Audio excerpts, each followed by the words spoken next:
pemeriksaan pada saat komunikasi intens antara teradu dan pengadu pada tanggal 6 Agustus 2023, teradu mengirimkan pesan terusan forward sesuai bukti P6. DKPP menilai tindakan teradu mengirimkan informasi maupun materi tentang pelaksanaan BIMTEK yang pembahasannya masih bersifat internal antara ketua dan anggota KPU tidak sepantasnya disampaikan kepada pengadu yang berstatus sebagai anggota PPLN, apalagi disertai adanya pesan WhatsApp keep secret for your eyes only, for your eyes only, dan not for share, menunjukkan bahwa informasi maupun materi yang dibagikan oleh teradu kepada pengadu bersifat penting dan rahasia.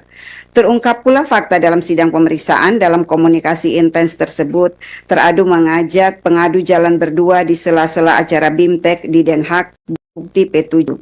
Terjadi juga komunikasi intens antara teradu dan pengadu melalui WhatsApp pada tanggal 12 Agustus 2023, vide bukti P13.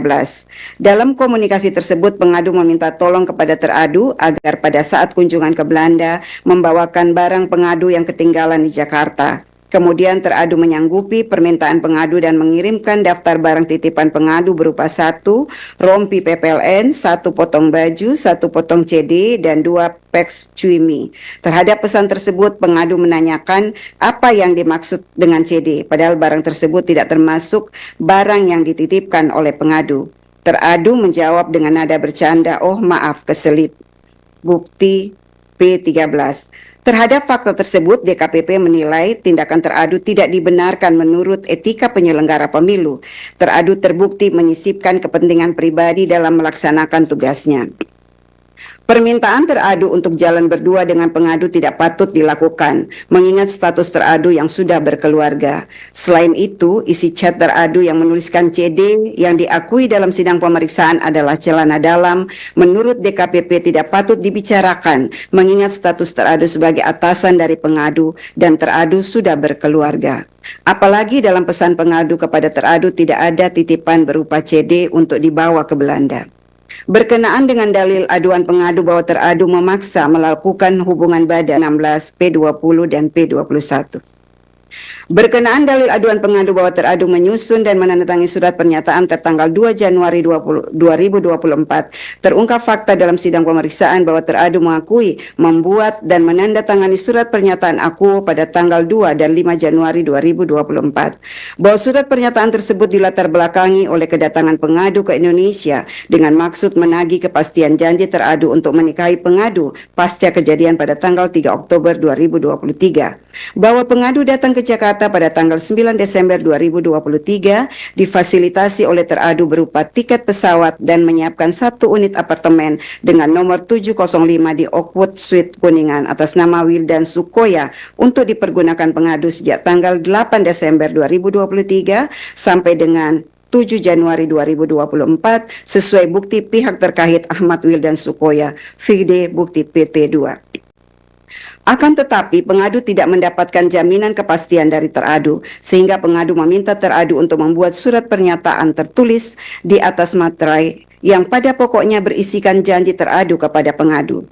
Terhadap fakta-fakta tersebut, DKPP menilai bahwa tindakan teradu membuat surat pernyataan yang berisi janji-janji kepada pengadu layaknya prenuptial agreement atau kesepakatan jaminan suami istri merupakan tindakan yang tidak patut dilakukan oleh teradu. Tindakan teradu membuat surat pernyataan tersebut sangat relevan dengan peristiwa yang terjadi pada tanggal 3 Oktober 2023 di Hotel Van der Valk, Amsterdam, Belanda.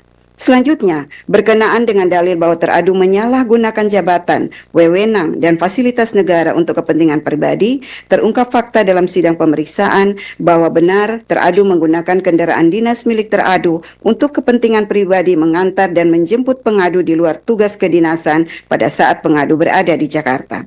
Bahwa teradu juga terbukti memfasilitasi tiket pesawat pengadu pulang pergi Jakarta Singapura dengan total biaya sebesar 8.697.500 rupiah.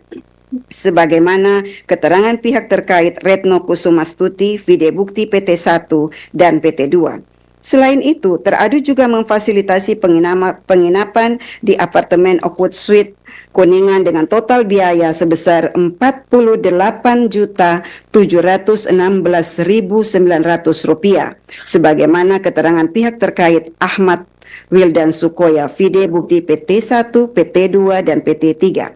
Bahwa berdasarkan keterangan pengadu dalam sidang pemeriksaan, teradu juga memfasilitasi tiket pesawat pengadu pulang pergi Jakarta Belanda sebanyak 3 kali dengan total biaya Rp100 juta.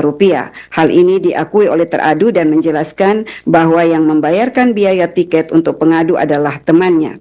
Teradu juga membelikan pengadu layar monitor Asus ZenScreen dan seterusnya dianggap dibacakan seharga Rp5.419.000, vide bukti P11. Berdasarkan uraian fakta tersebut di atas, DKPP menilai sepanjang dalil terkait penggunaan mobil dinas, teradu terbukti menyalahgunakan jabatan, wewenang, dan fasilitas negara untuk kepentingan pribadi.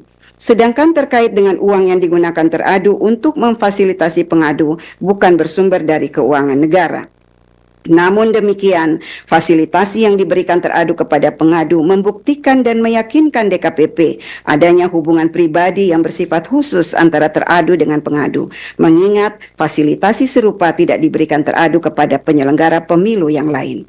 Berdasarkan seluruh uraian pertimbangan di atas, DKPP berpendapat dalil pengaduan pengadu sepanjang pada angka 4.1.2 terbukti dan jawaban teradu tidak meyakinkan DKPP. Teradu terbukti melanggar ketentuan pasal 6 ayat 1, pasal 6 ayat 2 huruf A dan C, pasal 6 ayat 3 huruf E dan F, pasal 17 ayat 1, pasal 10 huruf A, pasal 11 huruf A, pasal 12 huruf A, pasal 15 huruf A dan huruf D, pasal 16 huruf E, dan pasal 19 huruf F, Peraturan DKPP nomor 2 tahun 2017 tentang Kode Etik dan Pedoman Perilaku Penyelenggara Pemilu. 4.4. Menimbang dalil pengadu selebihnya,